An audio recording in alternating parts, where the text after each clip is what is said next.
having a hard time with it. In a recent announcement, I kind of went through the thought process, the questions we should ask ourselves as we set this thing up. So I'm going to just show you how I would put number 2 into an Excel worksheet. So it's Suzanne Supervisory Services has 12,000 available for advertising. The following table gives the cost per ad and the number of people exposed to its ads for 3 different media, and then the numbers are in thousands.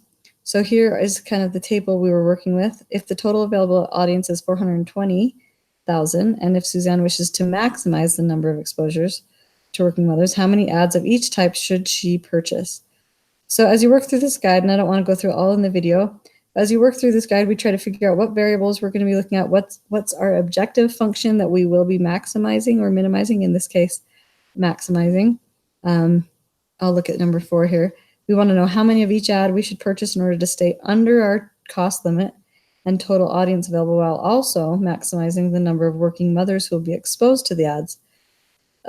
So as we get down to the bottom here, we answer all these questions, we decide, okay, maybe our variables will be in X, Y, and Z, or as you put it in the Excel worksheet, maybe you'll just label them: newspaper ads, radio ads, TV ads. You could use it NRT, doesn't matter what you use. The constraints then would be the number of newspaper ads, 2 times X plus 2 times Y plus 4 times Z has to stay under 12.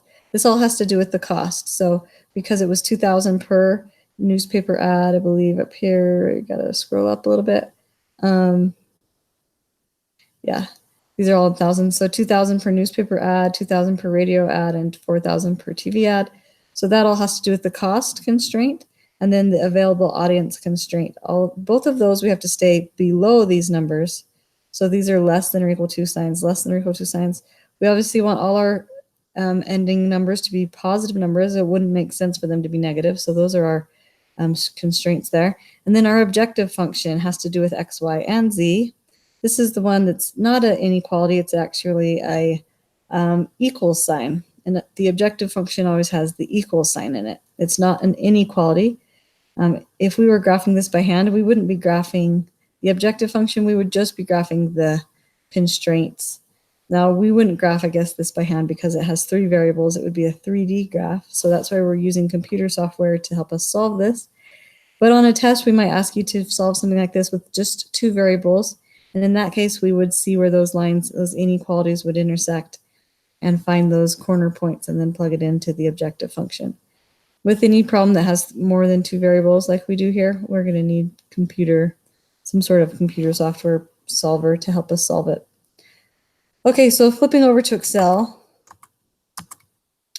Here I have newspaper ads. I guess in Excel I called them N, R, and T instead of X, Y, Z, but I'm going to be wanting to fill in numbers here, here, and here, and that'll tell me how many of each type I want to hit that objective function. So to get the maximum number of exposures.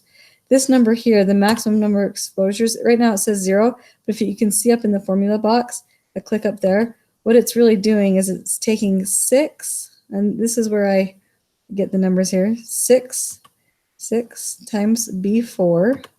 So let me click here again so you can see. So 6 times B4, which is this blue box, plus 12, and you could use these boxes here. I just wrote the number 12, but I could have used this, clicked on this box here. But 12 times B5, that's the red box here, plus 8 times B6, that's the purple box here. That'll tell me how many working mothers have been exposed. So that is my objective function. You can see down here, the objective function was 6n plus 12r plus 8t. So that's what I've put in here. But instead of using n, r, and t, I've used the boxes here, here, and here because these are going to be filled in. Okay, and then over here, now over here I just, sorry, hold on. Looks like it's freezing, hold on. Because these, let's let it think for a minute. Okay, well, these boxes here are just going to be, it's not showing you the right formula up at the top. That's what I'm looking at here. That part's frozen. Okay, well, let's open our solver and see if that will even open for us. Okay, So you might have to install the solver if it's not already there. But I want to set the objective. I want to choose which box that's going to be in. Since I already typed in that formula over here, I'm going to choose this box right there. So D10, it'll already put those little money signs for you. That means I don't want it to change. Now you want to make sure you're paying close attention to max or min. Since I'm trying to maximize, find the maximum number of exposures of working mothers, I click that max button. There is another problem in this project where you might want to click the min. So make sure you're being careful to notice if you are maximizing the objective function or minimizing it. So that's what we would choose by changing the variable cells. So this is, I click down here, it's telling, I want to tell the computer, I want to change these numbers right here. So once you click on there, it'll allow you to click into your worksheet and highlight the boxes that we want this solver to change, basically solving those numbers for us. Subject to the constraints. So I'm going to add some constraints here. And that's why I like you to type it out first and kind of work it by hand first before you're ready to put it in Excel. But I basically want the cost to be less than 12,000, right? So I'm going to hit add, and I'm going to take this box here, and I want it less than or equal to the constraint of 12, and then add. Then I want my total audience to also be less than or equal to. For some problems, you might want to change it to a greater than or equal to, but this is a less than or equal to because I want it to be minimized.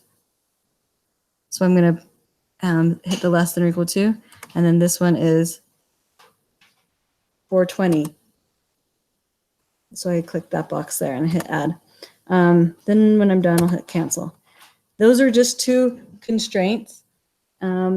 Remember our other constraints where we wanted each of our variables to be greater than or equal to 0. I could either type those in and add each of those, but if you click this box here, make unconstrained variables non-negative, that will do it for you. And then you have a choice of choosing these. I usually like to click simplex method. And then if I did this right, we should just hit solve. And it will ask you if you want to keep it. You hit yes. And there is our, it solved it. See how it filled those in? It also filled these in over here. Okay, so now that it's not frozen, I'll show you what these were before. This number, the cost was basically these cell numbers here equal to 2 times the blue, 2 times this red box, and 4 times this purple box. Down here was 30, 30 times the blue, 21 times the red, 54 times the purple. That just made sure we were adding up all the total amount of audience there. And then the working mothers box was the 6 times the blue, 12 times the red, and 8 times the purple. So hopefully that helps you set that up. Let me know if you have any other questions. And let me stop my broadcast. Thanks.